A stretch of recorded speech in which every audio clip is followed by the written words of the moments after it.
நேர்களை வணக்கம். நான் உங்கள் சொல்றேன். சிறப்பு நேர்காணலுக்காக நம்முடைய மூத்த பத்திரிகையாளர் திரு பிரியா இருந்திருக்கிறார். வாருங்கள் ஒரு பேசுவோம். சார் வணக்கம். வணக்கம். நேற்றுதான் தேசிய முற்போக்கு திராவிடர் கழகம் திமுகவுடன் கூட்டணி அமைத்தது. இந்த அதிர்ச்சி அடங்குவதற்குள் அடுத்த பரபரப்பு. ஓபிஎஸ் அவர்கள் முதலமைச்சர் மு க ஸ்டாலின் அவர்களை சந்தித்திருக்கிறார். வெளியில வந்து திமுக தான் ஆட்சிக்கு வரும்னு சொல்றார்.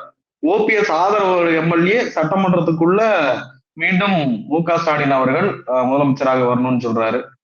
எப்படி பாக்குறீங்க நடக்கக்கூடிய சூழ்நிலைகள்? அதாவது திமுக தன்னோட கூட்டணியை பலப்படுத்தி கொண்டே போறது ஒரு பக்கம் இருக்கு. எதிராளி கூட்டணி பலவீனமாகுதுன்றதுல ரொம்ப குறியா வச்சு செயல்படுறாங்க. அதிமுக கூட்டணி எந்த விதத்திலையும் பலப்படக்கூடாது. தாவேகா நோக்கி யாரும் போல.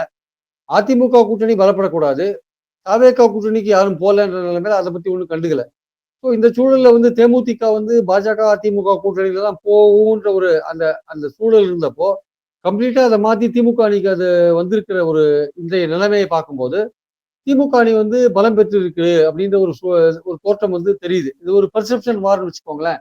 ஒரு பார்வை ரேஞ்சில் பாத்தீங்கன்னா மக்கள் பார்வையில திமுக அணி தங்களை பலப்படுத்தி கொண்டே போகிறார்கள்.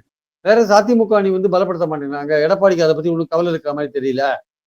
அவர் என்ன நினைக்கிறாரு, திமுக பிடிக்கலன்னா மக்கள் ஆட்டோமேட்டிக்கா அதிமுக ஓட்டு போடுவாங்கன்னு நினைக்கிறாரு.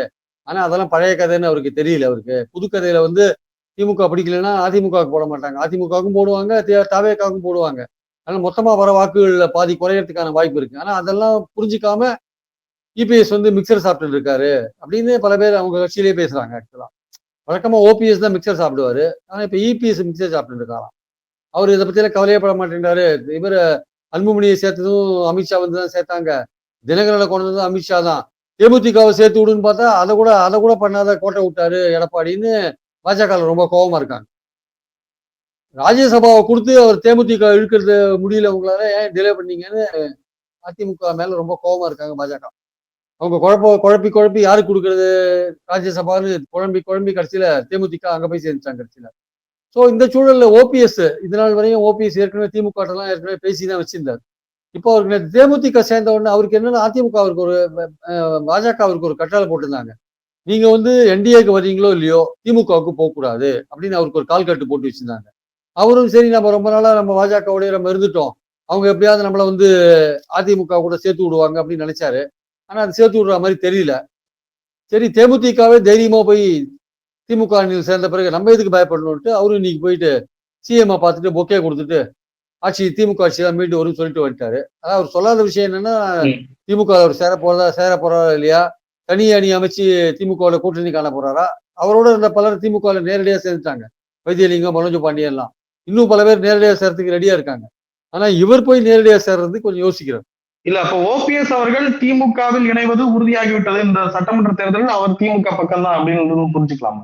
எடப்பாடியே எந்த விதத்திலாவது தோக்கடிச்சானோ அவருக்கு ஒரு பாடம் கற்பிக்கணும். அதுக்கு வேற வழி இல்லை. தற்சமயத்துக்கு நம்ம திமுக தான் சேரணும்னு ஒரு அரசியல் ரீதியா தான் பண்ண முடியும். நம்ம கோர்ட்டுக்கு தான் போறோம், அதெல்லாம் லேட் ஆகுது, அதெல்லாம் ஒண்ணும் நடக்காது. பாஜக நம்மள காலவாரி விட்டாங்க.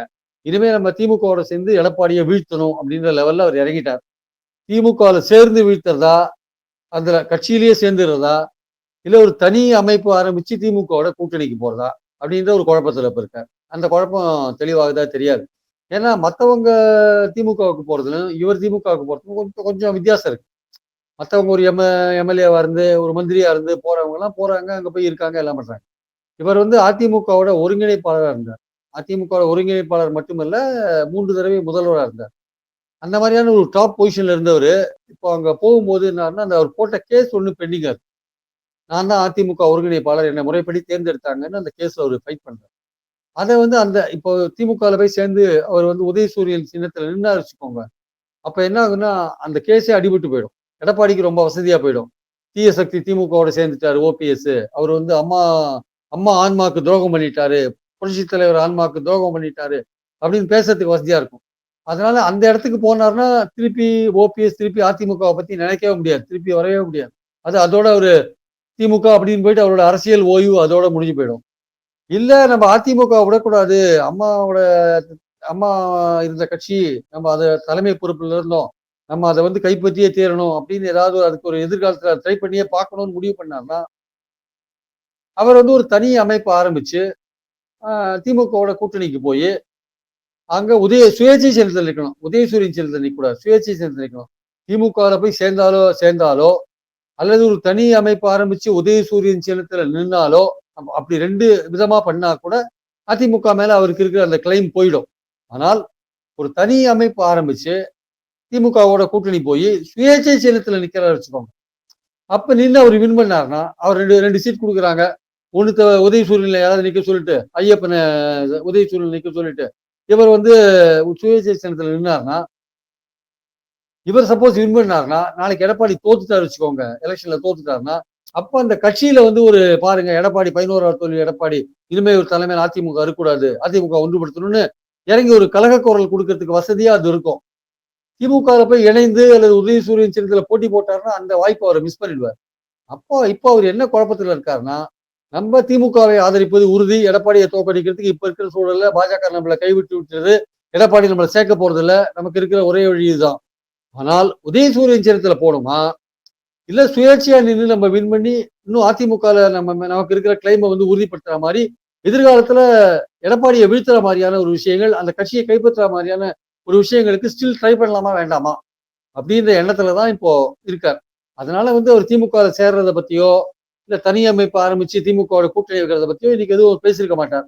ஆனால் திமுகவை ஆதரிக்கிற நிலையில வந்துட்டேன்ற ஒரு மனநிலையே அவர் வெளியில சொல்லிட்டார்.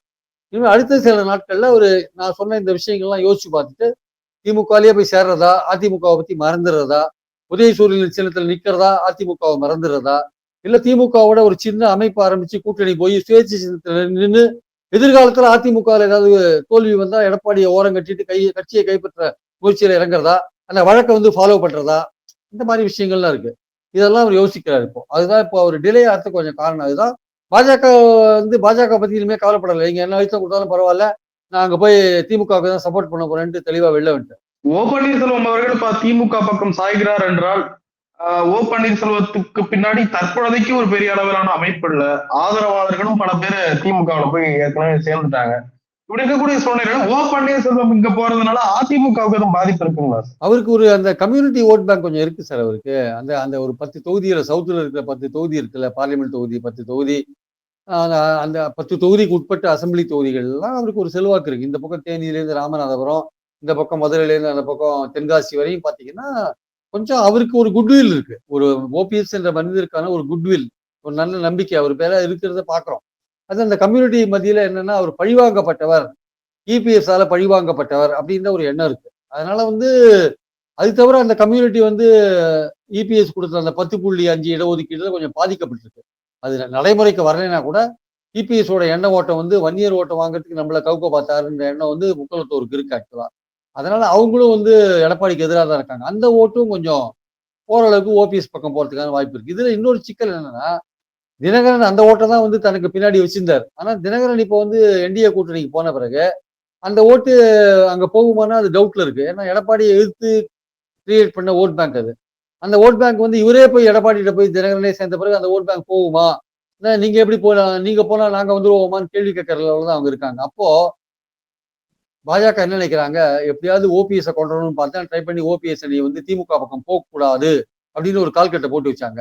அவரும் சரி பழகின தோஷத்துக்கு நம்மளை கேட்கறாங்கன்னு பேசாம இருந்தார். ஆனா நடக்கிற மாதிரி தெரியல, ஒன்றும் நடக்கிற மாதிரி தெரியல, காரியம் நடக்கிற மாதிரி தெரியல.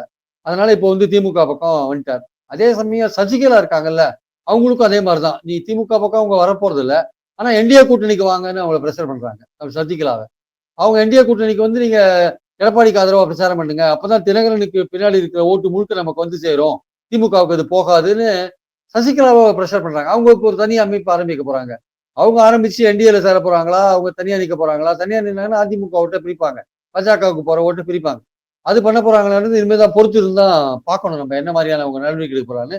தற்சமயத்துக்கு ஓபிஎஸ் திமுக பக்கம் போறதுன்றது முக்குளத்தோர்ல ஒரு பகுதி ஓட்டை திமுக, ஏற்கனவே முக்குளத்தோர்ல கொஞ்சம் திமுக ஆதரிக்க இருக்காங்க, இன்னும் கொஞ்சம் மேலும் கொஞ்சம் கூடுதலாக ஒரு ஓட்டை திமுகவுக்கு கொண்டு வரதுக்கான வாய்ப்புகள் இருக்கு. தெற்க கொஞ்சம் பாஜகவும் அதிமுகவும் கொஞ்சம், குறிப்பா பாஜக கொஞ்சம் சில இடங்கள்ல கொஞ்சம் பலமா இருக்கிறதுனால இந்த மாதிரியான ஓபிஎஸ் அங்க இருக்கிறது கொஞ்சம் திமுகவுக்கு ஒரு பலம் சேர்க்கிற ஒரு விஷயமா நான் பாக்குறேன். ஏற்கனவே திராவிட முன்னேற்ற கழக கூட்டணி பல ஆண்டுகளாகவே செட்டா தான் இருக்கு, உடையாம பிரியாம கொஞ்சம் வலுவாக இருக்குன்னு கூட பல பேர் சொல்லிட்டு இருந்தாங்க. அதே கூட்டணி தொடர்ந்தா கூட திராவிட முன்னேற்ற கழகத்துக்கு தான் வெற்றி வாய்ப்பு அதிகம்ன்ற மாதிரி சொல்லிட்டு இருந்தாங்க.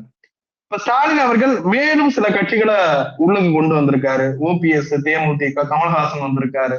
ஸ்டாலின் அவர்களுடைய இந்த கூட்டணி வியூகத்தை எப்படி பாக்குறீங்க? எப்படி செயல்படுறாரு இந்த கூட்டணி விவகாரங்கள்? இல்ல ஸ்டாலினை பொறுத்த மட்டும் அவரு இப்ப காங்கிரஸ் வந்து எவ்வளவோ கலாட்டா பண்ணாங்க இந்த கடந்த 15-20 நாள்ல எவ்வளவோ கலாட்டா. அந்த கூட்டணியே காம்பாக்டா இருந்த கூட்டணி உடையற மாதிரி கிட்டத்தட்ட காங்கிரஸ் வெளில போற மாதிரி அந்த கூட்டணிக்கு இருந்த நல்ல பேரே டேமேஜ் பண்ற மாதிரி காங்கிரஸ் பண்ணாங்க. மாணிக் தாக்கூர் மூலமாவும் பிரவீன் சக்கரவர்த்தி மூலமாவும் பண்ணினாங்க. அதெல்லாம் வந்து ஸ்டாலின் அவர்கள் வந்து ரியாக்ட் பண்ணவே இல்லை. ஒரே ஒரு இடத்துல மட்டுமே கூட்டணி ஆட்சி தமிழ்நாட்டுக்கு ஒத்து வராதுன்னு அந்த ஒரு விஷயத்த ஒரு இடத்துல சொன்னாரே தவிர மற்றபடி யாரை எதிர்த்துமே காங்கிரஸ் எதிர்த்துமே இப்படி பண்றாங்களேன்னு அவசரப்பட்டு எந்த காரியமும் பண்ணாம நிதானமா அதை அணுகுறாரு. கடைசியில கேசி வேணுகோபால் வந்தாரு, ஏதோ சமாதான பேச்சு, யாரும் பேசக்கூடாதுன்னு சொல்லிட்டு போயிட்டார். இன்னுமே காங்கிரஸ் வந்து குழு ஆரம்பிச்சு பேச்சுவார்த்தை நடத்தி அவங்க கூட்டணியில் இருப்பாங்களா, அதிக இடங்கள் கொடுக்கலன்னு என்ன பண்ணுவாங்க, அந்த கேள்வியெல்லாம் இருக்கு. இருந்தாலுமே ஸ்டாலினை பொறுத்த மட்டும் அவர் என்ன நினைக்கிறாரு, எல்லோரையும் அரவணைத்து கொண்டு போகணும். ஏன்னா இந்த எலெக்ஷன் வந்து அவருக்கு ரொம்ப ரொம்ப ரொம்ப முக்கியமான எலெக்ஷன். ஒரு 5 வருஷம் ஆட்சியில் இருந்துட்டு மீண்டும் 5 வருஷம் ஆட்சியை பிடிக்கணும்னா சாதாரண விஷயம் கிடையாது. அதுக்கு ரொம்ப கஷ்டப்படணும். ஒண்ணு தன்னை பலப்படுத்திக் கொள்ள வேண்டும், எதிராளிகளை பலவீனப்படுத்த வேண்டும், அதே மாதிரி தன்னுடைய சாதனைகளை மக்கள்கிட்ட கொண்டு சேர்க்க வேண்டும், பயன் பெற்றவர்களை வந்து ஓட்டு போட வைக்க வேண்டும் அவங்களுக்கு ஆதரவா. இதெல்லாத்தையும் திமுக கட்சின்ற முறையில பலது பண்ணிட்டு இருக்காங்க, ஏற்கனவே பண்ணிட்டு இருக்காங்க. இப்ப கூட்டணின்ற முறையில வந்து அந்த கூட்டணியை கட்டுக்கோப்பா கொண்டு போகணும்னு ஸ்டாலின் நினைக்கிறாரு. காங்கிரஸ் வந்து தெளிந்த குளத்துல ஒரு கல்லை தூக்கி காங்கிரஸ் போட்டாங்க. அது குட்டை கலங்கி இருக்கு கொஞ்சம். அந்த கலக்கத்தை அந்த கலங்கி இருக்கிற குட்டையை வந்து கொஞ்சம் தெளிவுபடுத்த வேண்டிய அவசியம் திமுக கூட்டணி இருக்கு, காங்கிரஸுக்கும் இருக்கு. காங்கிரஸ் வந்து தான் ஏதோ அட்வென்ச்சர் பண்றோம், சாகசம் பண்றோம்ட்டு திமுக கூட்டணியை விட்டு விலகி தாவேகா கூட்டணிக்கு போனாங்கன்னா சில போது சாகசம் பண்ணும்போது நல்லாவும் இருக்கும், சில போது அடியும் விழும். சில போது சாகசம் பண்ணும்போது சட்டத்தில் இருக்கிறவனுக்கு அடி கூட கீழே விழுந்து காயம் கூட படும். அதனால காங்கிரஸ் வந்து சாகசம் பண்ண போய் அடி வாங்க போதா, இல்ல சாகசம் பண்ண போய் சாதனை பண்ண போதான்னு பொறுத்து இருந்தா பார்க்கணும். ஆனால் அவங்க திமுக கூட்டணி விட்டு போறது இந்த இடங்கள் பற்ற பிரச்சனைக்காகவோ இல்ல வேறு பல அதிகாரத்தில் பங்கு போன்ற பிரச்சனைக்காகவோ ஏதோ ஒரு காரணத்தினால கூட்டணி விட்டு போனாங்கன்னா ஆல் இண்டியா லெவல்ல இந்தியா கூட்டணி பனால் ஆயிடும். அவ்வளவுதான். ஆல் இண்டியா கூட்டணியில இந்தியா கூட்டணி பனால் ஆயிடும். அதுல இருந்து திமுக வெளில வந்துடும். அதுக்கப்புறம் இந்தியா கூட்டணிக்கு ஜீவனே இருக்காது. அவ்வளவுதான். அது அதோட போயிடும். 29ல வந்து மறுபடியும் இந்தியா கூட்டணியில திமுக இருக்குமான்னு இருக்காது. நீங்க தமிழ்நாட்டை கணக்குல வச்சுட்டு நீங்க வந்து இங்க பண்ற பாலிடிக்ஸ்க்காக இந்தியா லெவல்ல ஆல் இண்டியா லெவல்ல திமுகவை நீங்க பகச்சிக்க விரும்புனீங்கன்னா அது காங்கிரஸோட இஷ்டம். அங்க 29 வரையும் மோடி தான் பதவியில் இருக்காரு. 29ல காங்கிரஸ் ஆட்சிக்கு வரணும்னா இந்தியா கூட்டணியை வலுப்படுத்தணும். அதெல்லாம் நீங்க பண்றதுக்கு விருப்பப்படலைன்னா நீங்க இப்ப காங்கிரஸ் தமிழ்நாட்டில் ஏதாவது ஒரு சாகசம் பண்ணலாம், அட்வென்ச்சர் பண்ணலாம். இல்ல நமக்கு ஆல் இண்டியா லெவல்ல திமுக முக்கியம் அப்படின்னு நினைச்சாங்கன்னா இங்க திமுகவோட இருக்கலாம். இருந்து அவங்க 1-2 சீட் அதிகமா கொடுப்பாங்க. ஆட்சியில பங்கு கொடுக்கறதுக்கான வாய்ப்புகள் கிடையாது. ஒருவேளை ஆட்சிக்கு வந்த பிறகு ஏதாவது வாரியங்கள் ஏதாவது கொடுக்கலாமே தவிர மற்றபடி ஆட்சியில் பங்கு அப்படின்றது கொடுக்கறதுக்கான வாய்ப்புகள் கிடையாது. அந்த சூழலை ஒத்துண்டு இவங்க இருப்பாங்களா அப்படின்னா இருக்கலாம், இருக்கணும் அப்படின்னு சில பேர் நினைக்கிறாங்க. இல்ல நம்ம எதுக்கு திமுகவோட அடிமையா இருக்கணும், நம்ம வெளில போயிட்டு நமக்கு தாவேக்காவோட பார்க்கலாமே இருக்காங்க. சரி தாவேக்காவோட போலாங்க. ஆனா தாவேக்கா வந்து பாஜகவை எதிர்க்கிறதுல தெளிவா இருக்காங்களா அப்படின்னு ஒரு கேள்வி எழுப்புறாங்க சில பேர். அது இல்ல. பாஜக எதிர்ப்புன்றது தாவேக்காட்ட இருக்கான்னா இல்ல. அதுக்கு ஒரு பயம் இருக்கு. அவங்களுக்கு சிபிஐ கேஸ் இருக்கு, ஜனநாயகம் ரிலீஸ் ஆக மாட்டேங்குது, பாஜக எதிர்க்கிறதுக்கு தைரியம் இல்லை. பாஜக அழுத்தம் கொடுத்தா கூட எதிர்த்து பேசுறதுக்கு தைரியம் இல்லாத இருக்காங்க. அந்த மாதிரி சூழல் தான். பட்ஜெட்டை பத்தி கருத்தே சொல்ல மாட்டேன்றாங்க, கிறிஸ்துவர்கள் தாக்கப்பட்டா கண்டுக்கவே மாட்டேன்றாங்க. இந்த மாதிரி அவங்க இருக்காங்க. அதனால காங்கிரஸுக்கே வந்து தாவேக்காட்ட போகணும்னு தாவேக்காட்ட காமிச்சு சீட்டு அதிகரிக்கணும்னு ஒரு எண்ணம் இருந்தா கூட உண்மையிலேயே தாவேக்காட்ட போகணுமானா அந்த எண்ணம் இல்லை. இல்ல அப்படியே மீறி இது அரசியல் எது வேணா நடக்கும், அவங்க போறாங்க அப்படின்னா போனாங்கன்னா நான் சொன்ன மாதிரிதான் சர்க்கஸ்ல சில போது சாதனையும் பண்ணலாம், கீழே விழுந்து அடியும் படலாம். அது அவங்க தலையெழுத்தை பொறுத்து இருக்கு. ஆக்சுவலா காங்கிரஸ் கட்சிக்கு சீட்டுகள் குறைக்கப்படாது அப்படின்ற மாதிரி ஒரு செல்வ பெருந்தகையிடம் மு.க. ஸ்டாலின் அவர்கள் உறுதி கொடுத்திருந்ததா அவரே சொல்லியிருந்தாரு. தேமுதிக அப்ப உள்ள வந்தது காங்கிரஸ்க்கு ஒரு பெரிய நெருக்கடிங்களா? காங்கிரஸுக்கு சீட்டுகள் குறைக்கப்படாது அப்படின்றது உண்மைதான். குறைக்கப்படாது மட்டும் இல்ல, 1-2 சீட் அதிகமாகவும் தருவாங்க. தரத்துக்கான வாய்ப்பு இருக்கு. திமுக வந்து புதுசா வந்திருக்கிற தேமுதிக, கமலஹாசன் போன்றவர்களெல்லாம் கணக்குல எடுத்திருந்தா அவங்க வந்து ஒரு கணக்கு வச்சிருக்காங்க. அவங்களும் வந்து என்ன நினைக்கிறாங்க, கூட்டணிக்கு தலைமை தாங்குற கட்சி ரொம்ப குறைவான இடங்கள்ல போட்டி போடுற நிலைமை வந்ததுன்னா ஓட்டு போடுற மக்கள் யோசிப்பாங்க. என்னடா இவ்வளவு குறைவான இடத்துல போட்டி போடுறான், இவங்களுக்கே தன்னம்பிக்கை இல்லையா, எல்லாம் கூட்டணி கட்சிக்கு பகுதி கொடுக்குறாங்க, கூட்டணிக்கு தலைமை தாங்குற கட்சி தங்களோட போட்டி போடுற இடங்களை இவ்வளவு குறைச்சிருத்தேன்னு பாக்குற மக்கள்கிட்ட வந்து ஒரு பேச்சு வரும். அதனால அந்த பேச்சு வரக்கூடாதுன்னு திமுக ரொம்ப தெளிவா இருக்காங்க. அதனால குறைந்தபட்சம் போன வாட்டி 158 இடங்கள்ல இரட்டையில போட்டி உதயசூரியனில போட்டி போட்டாங்க. இந்த தடவை குறைந்தபட்சம் தேமுதிக வரத்துக்கு முன்னாடி 175 இடங்கள்ல போட்டி போடுறதா இருந்தாங்க. இப்ப தேமுதிக வந்த பிறகு குறைந்தபட்சம் 170 இடங்கள்ல உதயசூரியன்ல போட்டி போடுறதா இருக்காங்க. அது அதுக்கேற்றபடி மீதி இருக்கிற 18 இடங்கள் போன வாட்டி போட்டி போட்டதுக்கும் இந்த வாட்டி போட்டி போடுற இடங்களுக்கும் சேர்த்து 18 இடங்கள் வித்தியாசம் இருக்கு. இந்த 18 இடங்களை வந்து இவங்களுக்குலாம் வரப்போற தேமுதிக உட்பட எல்லாருக்கும் பிரிச்சு கொடுக்கறதுக்கான ஒரு முயற்சியில திமுக இறங்கும்ன்றது நான் நினைக்கிறேன். இது விஜய்க்கு எந்த அளவுல சார் நெருக்கடியா இருக்கும்? விஜய் பக்கம் யாருமே போல, ஓபிஎஸும் போல, தேமுதிகவும் போல, எந்த கட்சி சின்ன கட்சிகள் கூட போல. விஜயனுடைய நிலைமை இப்ப எப்படி இருக்கு?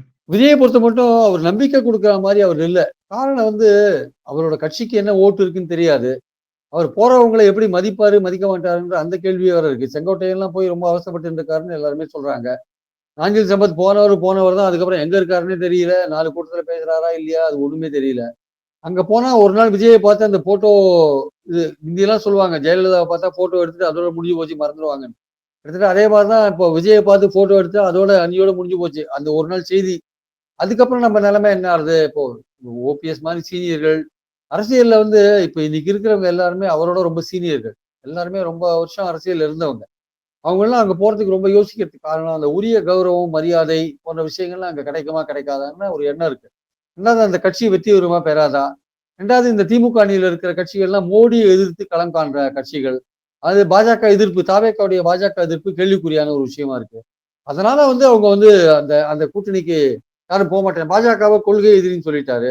அதனால அந்த கட்சியோட இவர் கூட்டணிக்கு போக முடியாது. பாஜக ஆனா இதுல இன்னொரு விஷயம் என்னன்னா, அதிமுக பாஜக விட்டு பிரிஞ்சிருந்த போது தாவேக்காவை எப்படியாவது இழுக்கணும்னு ட்ரை பண்ணி பேச்சுவார்த்தை எல்லாம் நடத்தினாங்க. அப்புறம் வந்து கரூர் சம்பவத்துக்கு அப்புறம் கூட இழுக்க முடியும்னு ட்ரை பண்ணி பார்த்தாங்க. முடியல. அதுக்கப்புறம் பாத்தீங்கன்னா வந்து இப்போ தேமுதிக வந்து சேர்ந்த பிறகு திமுகவோட சேர்ந்த பிறகு நேத்துல இருந்து பாஜக வந்து ஒரு புது விதமா திங்க் பண்றாங்க. எப்படியாவது தாவேக்காவை பிடிச்சி நம்ம கூட்டணியில சேர்த்துடணும் அப்படின்னு. தாவேக்கா அதிமுக பாஜக கூட்டணியில சேர்த்துட்டா திமுகவுக்கு நல்ல ஃபைட் பண்ணலாம், நல்ல சமமான ஒரு ஃபைட் கொடுக்கலாம் அப்படின்னு அவங்க நினைக்கிறாங்க. அதனால தேர்தல் அறிவிப்புக்குள்ள எப்படியாவது தாவேக்காவை அதான் இன்னைக்கு அருள்ராஜ் பேசியிருக்காரு. பாஜக எங்களுக்கு தொடர்ந்து அழுத்தம் கொடுத்துட்டு இருக்குன்னு பேசிட்டு இருக்காரு. ஆக்சுவலா சிபிஐ மூலமா அழுத்தம் கொடுக்குதுன்னு இன்னைக்கு பேசியிருக்காரு. அழுத்தம் கொடுக்குதுன்னா எங்க கூட்டணிக்கு வாங்க, கொள்கை எதிரினா பரவாயில்லைங்க, இந்த வாட்டி ஒரு தடவை திமுக ஆட்சியிலேருந்து அகற்றணும், அதுக்காக நம்ம எல்லாம் ஒண்ணு சேர்ந்திருக்கோம்னு சொல்லி வாங்க அப்படின்னு தாவேக்காவுக்கு அழுத்தம் கொடுக்குறாங்க. முதல்ல ஒரு தடவை கொடுத்தாங்க, டெல்லி போன போது அது முடியாதுன்னு சொல்லிட்டு வந்துட்டார். வந்து இங்க அதிமுக அட்டாக் பண்ண ஆரம்பிச்சிட்டார். இப்போ நேற்று தேமுதிக அந்த கூட்டணிக்கு போல, பாஜக கூட்டணிக்கு போலன்னு நேத்துல இருந்து மறுபடியும் ஃப்ரெஷ்ஷா வந்து தாவேக்காவுக்கு அழுத்தம் கொடுக்க ஆரம்பிச்சிருக்காங்க. அந்த அழுத்தம் எவ்வளவு தூரம் பலிக்கும், அது நடக்கும்லாம் நமக்கு தெரியாது. அது அருண்ராஜே சொல்றாரு அழுத்தம் கொடுக்குறாங்க அப்படின்றாரு. இப்போ வந்து அந்த மாதிரி சேர்ந்தா பாஜக என்ன நினைக்கிறாங்க, தாவேக்காவும் வந்துட்டா அதிமுக போட்டி போடுற இடங்களை குறைச்சிடலாம். அதிமுக போட்டி போடுற இடங்களை குறைச்சிட்டா நம்ம கூட்டணி வின் பண்ணா கூட்டணியில பங்கு கொடுக்க வேண்டிய கட்டாயம் அதிமுகவுக்கு வரும். அதனால தாவேக்காவுக்கு இழுத்தா 2 விதத்துல பெட்டர். ஒண்ணு திமுகவுக்கு சரிசமமா ஃபைட் கொடுக்கலாம். ரெண்டாவது ஆட்சிக்கு வந்துட்டா அதிமுக நமக்கு ஆட்சியில பங்கு கொடுத்தாலும் அந்த அளவுக்கு தாவேக்கா பாஜகவுக்கு எல்லாம் சீட்டு கொடுத்தது போக அதிமுக ரொம்ப குறைவான இடத்துல தான் போட்டி போட வேண்டியிருக்கும்னு அந்த எண்ணத்துல தாவேக்காவை இழுக்கிறதுக்கு அமித்ஷா மட்டத்துல ட்ரை பண்றாங்கன்னு சொல்றாங்க. பாஜகவோட உயர் மட்டத்துல ட்ரை பண்றாங்க. பல விதங்கள்ல பல அதிகாரிகள் மூலமா ட்ரை பண்றாங்க அப்படின்னு சொல்றாங்க. அது எவ்வளவு தூரம் ஒர்க் அவுட் ஆகும்னு தெரியாது ஆக்சுவலா. நிறைவா ஒரு கேளுங்க சார். எப்படி இருக்கு இந்த ஏறக்குறைய கூட்டணி எல்லாம் செட்டில் ஆயிடுச்சு, முன்பு இருந்ததை விட திமுக கூட்டணி வலுவாக இருக்கிறது. அதிமுகவிற்கு நினைச்ச மாதிரியான கூட்டணி அமைக்க முடியவில்லை, தாவேக்கா தனித்து நிக்குது. களம் எப்படி போகுது?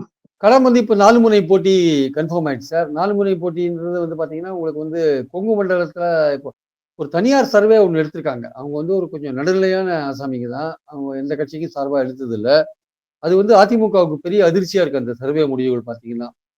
அதாவது கொங்கு மண்டலத்தை பொறுத்த மட்டும் அந்த 7 டிஸ்ட்ரிக்ட்ல பாத்தீங்கன்னா திமுக அதிமுகவுக்கான போட்டியா இருக்கு. பல இடங்கள்ல திமுகவும் சில இடங்கள்ல அதிமுகவும் முன்னாடி இருக்கு.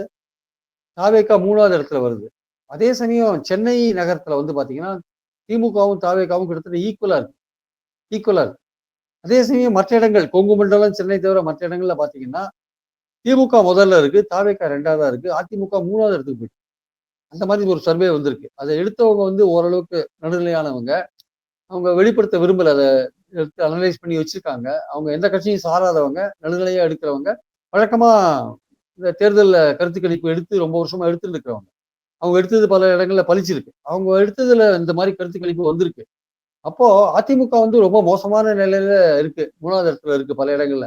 கொங்கு மண்டலத்துல சில இடத்துல 1வது இடத்துல இருக்கு, சில இடத்துல 2வது இடத்துல இருக்கு. தாவேக்கா நகர பகுதிகளில செல்வாக்கா இருக்கு. குறிப்பா சென்னையில வந்து திமுகவுக்கு ஈக்குவலா வந்திருக்குன்றாங்க. சென்னை, மதுரை, திருச்சி, கோயம்புத்தூர் போன்ற ஏரியாக்கள்ல தாவேக்கா ஓரளவுக்கு ஒரு ஸ்ட்ரென்த்தை காமிக்குது, கெத்து காமிக்கிற மாதிரி இருக்குன்றாங்க. ஸ்ட்ரென்த்தை காமிக்கிற மாதிரி இருக்குன்றாங்க. ஸோ அதனால வந்து வரப்போற களம் வந்து அதிமுக சரியா கணிக்காத இருக்க ஒரு களமா இருக்கு. அதிமுக வந்து தாவேக்காவுடைய ஸ்ட்ரென்த்தை கணிக்காத இருக்காங்க. ஆனா திமுகவை பொறுத்த மட்டும் அவங்க கணிச்சிட்டாங்க. அதனாலதான் எல்லாரையும் சேர்க்கறாங்க அவங்க. ஆக்சுவலா நம்ம எல்லாரையும் சேர்க்கணும். ஏன்னா இந்த களம் வந்து சூடாயிட்டே இருக்கு. ரொம்ப நமக்கு அது தாவேகா என்ன மாதிரி நம்மள டேமேஜ் பண்ணுவோம்னு சொல்ல முடியாது. அவன் வாங்குற ஓட்டுகள் நம்மள டேமேஜ் பண்றதுக்கான வாய்ப்பு இருக்கு. 4 முறை போட்டியில 1000 ஓட்டு, 2000 ஓட்டுல தோக்குறது, ஜெயிக்கிறதெல்லாம் சகஜமா நடக்கும். ஸோ இந்த சூழல்ல நம்ம வந்து நம்மள பலப்படுத்த வேண்டிய அவசியம் இருக்கு. ஒவ்வொரு ஓட்டும் முக்கியம்ன்ற ஒரு விஷயம் இருக்கு. ஒரு வாக்குச்சாவடியில 1200 ஓட்டு இருந்து அதுல 350 ஓட்ட நம்ம வாங்கி ஆகணும்னு ஸ்டாலின் எல்லாருக்கும் கட்டளை போட்டிருக்காரு. கிட்டத்தட்ட 6,00,000 பேர் திமுக ஆட்கள் வந்து கீழ உழைக்கிறாங்க. 78,000 பூத்துல உழைக்கிறாங்க. ஆனா ஒவ்வொரு ஓட்டும் முக்கியம்னு வேலை செய்றாங்க. அதனால களம் வந்து ரொம்ப டஃப்பா தான் இருக்கு. திமுக வந்து அந்த கள நிலைமையை புரிந்து கொண்டு ஆ கட்சிகளை இணைக்கிறது, கீழ் லெவல்ல வேலை செய்றது போன்ற விஷயங்கள் இருக்கு. அதிமுக அ எடப்பாடி என்ன நினைக்கிறாரு, தான் இலையில வந்து நல்லா அறுசுவை விருந்து வந்து விழும். தானா வந்து விழும்னு நினைக்கிறாரு. அது பழைய காலம் அது.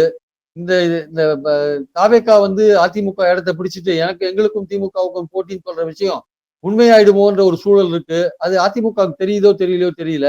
பாஜகவுக்கு தெரியுது.